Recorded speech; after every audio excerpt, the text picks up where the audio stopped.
Ni hao from Qingdao. Technically my first coastal city ever here in China, and I am living for it. So if you guys are just joining, I am actually on my third city of my, hello. Hi. I'm on my third city of my Embassy of China in Canada press trip. Very grateful to be here because of them. And we are here in this city primarily because Qingdao is a huge innovation city. So unfortunately, I won't be seeing a lot of, the tourist attractions. We're actually here in the main one, which is like the boardwalk near downtown, but primarily this video will be on the incredible tech companies that they have here in the city and giving you guys an inside look that you very likely wouldn't be able to have on your own. So if that sounds good to you, join me in learning more about this amazing city. So before we get to exploring the unique companies we got to visit, let me give you a little bit of background about Qingdao. This is a fairly large city in China with a metro population of approximately 6 million people that sits on the central east coast of the country. Qingdao is a major seaport and naval base, as well as being a strong commercial and financial center. It is also the home of Qingdao beer, which is probably China's most recognized beer brand internationally, but we'll get to that later. In 1984, the Chinese government named a district of Qingdao a special economic and technology development zone, and ever since then there has been so many innovative companies setting up home here, as well as a unique cooperation project like the Sino-German Eco Park. If you didn't know, Qingdao was actually occupied by the German Empire between 1898 and 1914, so that left a big influence on the city, and the two countries still have some commercial projects together, like this eco park. We were able to tour their main facilities and learn all about their development of creating infrastructure with more low carbon and sustainable development. As you'll see throughout the video, there is a very big push in a lot of Chinese companies to use more renewable energy sources to power their projects, making it better for the environment and people's quality of life if we're talking in terms of pollution management. So the first two companies that we visited are some of the biggest home appliance and electronic brands in China.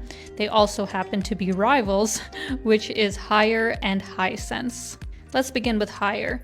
This company was founded in 1984 as a refrigerator company, but then moved on to sell other appliances like air conditioners, washing machines, and ovens. The company developed a very strong reputation both domestically and internationally, and have now acquired many other brands under its name like Leader, Candy, and GE appliances. They've also branched out into more electronics like computers and television. Overall, the products they showed us were very impressive. I especially liked the washing machine that had 3 different compartments, so you could separate your delicates or your whites and wash it all at the same time. I thought that was super cool. And they also had a closet that automatically somehow steamed your clothes so they wouldn't have any wrinkles. Now moving on to Hisense, this is a Chinese company that was established in 1969, and their main product is televisions. Of course, they have many other home appliances like air conditioners, dishwashers, and laundry units, but most surprising to me is they had other technology in things like semiconductors, LED chips, and a wide range of medical supplies. It was very interesting to tour their intelligent operating room that had technology that I had never seen before. Basically, it gives surgeons more precise views to organs and a person's vitals as they operate, obviously increasing positive results for patients. They also have a lot of projects in smart building solutions that many cities across China are already using for their transport, government, and housing management. Lastly, I will say that their TVs truly are remarkable and were the best quality picture that I have ever seen. The technology they have for high definition, projection, and color is truly unparalleled.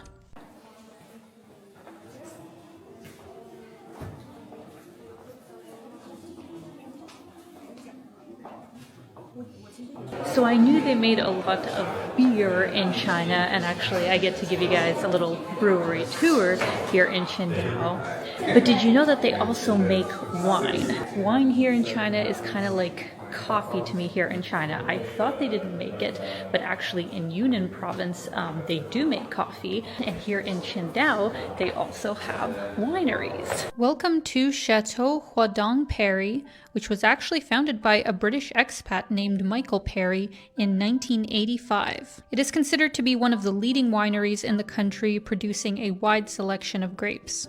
They do offer tours of the grounds that are open to the public, and I would highly recommend doing a tasting at their in-house restaurant.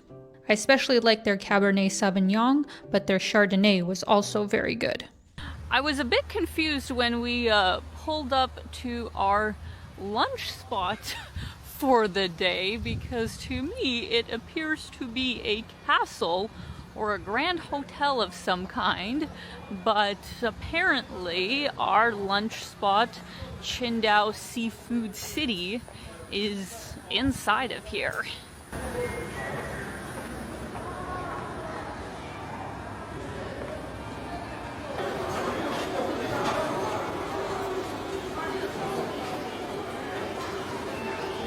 So this is definitely one of the bigger buffets that I have ever been at. There's like 5 different stations, I think, and it isn't just seafood, even though seafood, as you can see, is the main specialty that they have here. A lot of stuff that I've definitely never tried before, but they also have a lot of, other foods if you're not a seafood person, but your friends are.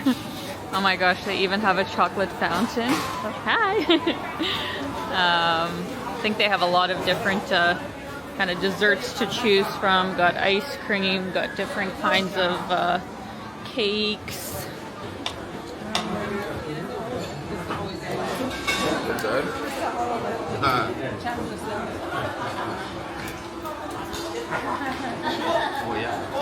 Now, as we head to our next stop of the day, I wanted to mention another element that makes Qingdao a very special city. It is home to the Jiaju Bay Bridge, which is one of the longest overwater bridges in the world.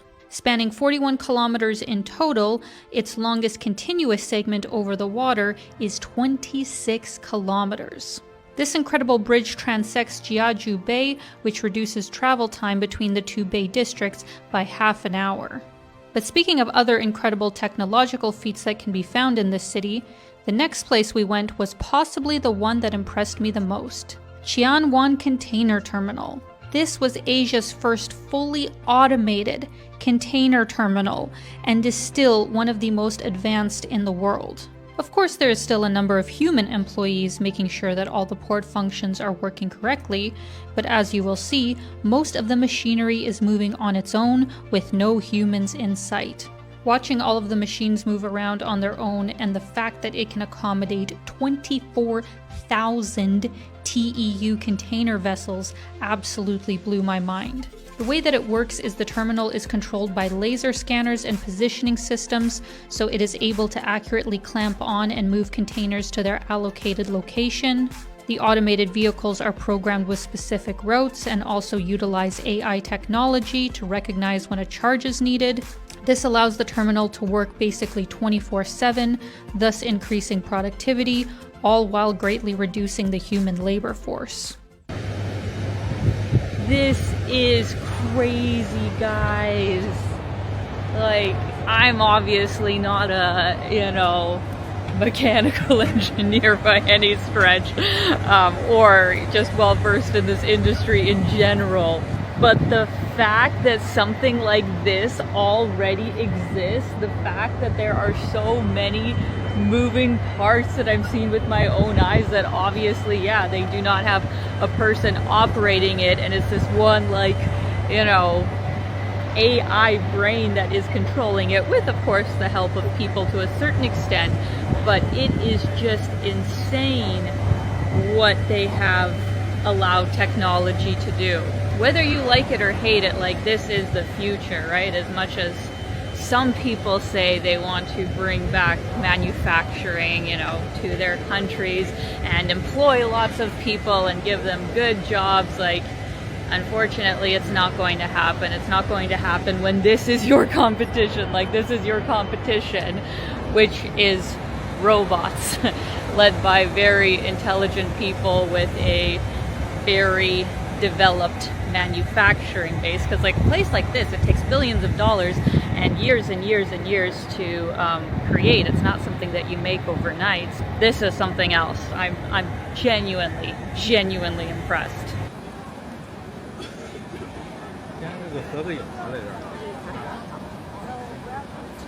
Alright guys, so here we are in one of the most famous tourist attractions here in Qingdao, the Qingdao Beer Museum.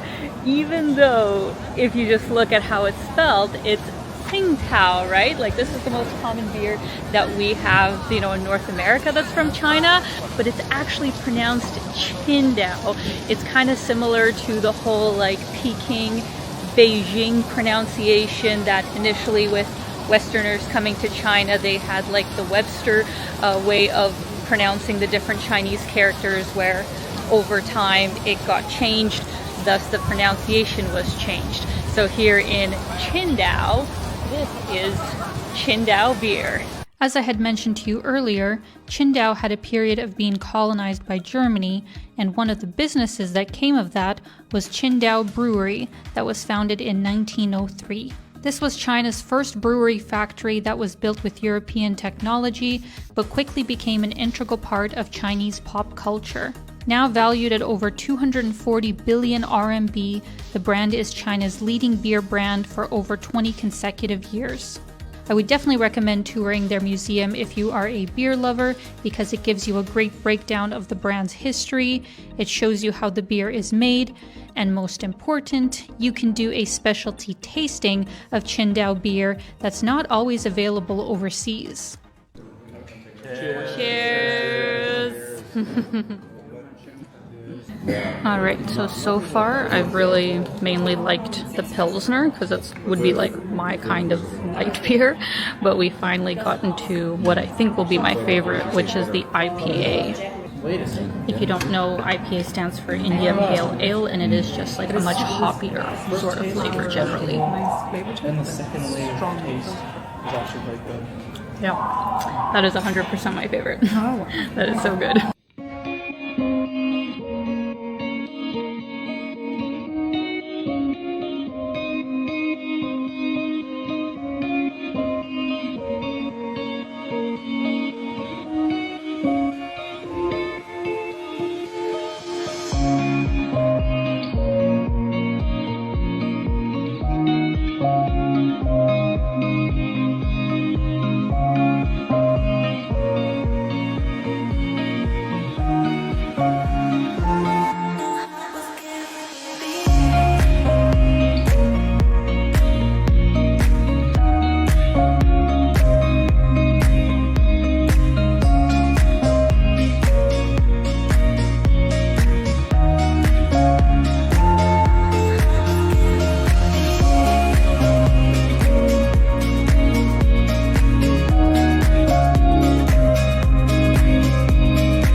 Well, friends, I am back at my hotel, and this more or less concludes this wonderful press tour that I have done with the Embassy of China in Canada.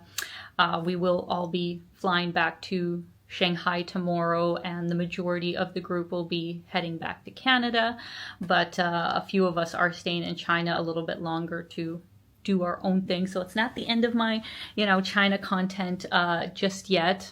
But I did really want to say a huge thank you to, you know, everybody from the embassy, especially Yang, for making this all happen, and all of our amazing hosts that we had here in all the different cities we visited. I can't even begin to explain to you guys how above and beyond everybody on this trip went to make us feel incredibly welcome, to answer so many of our questions, to show us, you know, different places and see different industries that we would never have insight to on our own as a tourist. And I'm incredibly grateful that I get to share it with you guys. So a big thank you to everyone who made this happen, because, you know, I'll be honest, at first I wasn't really sure what to expect.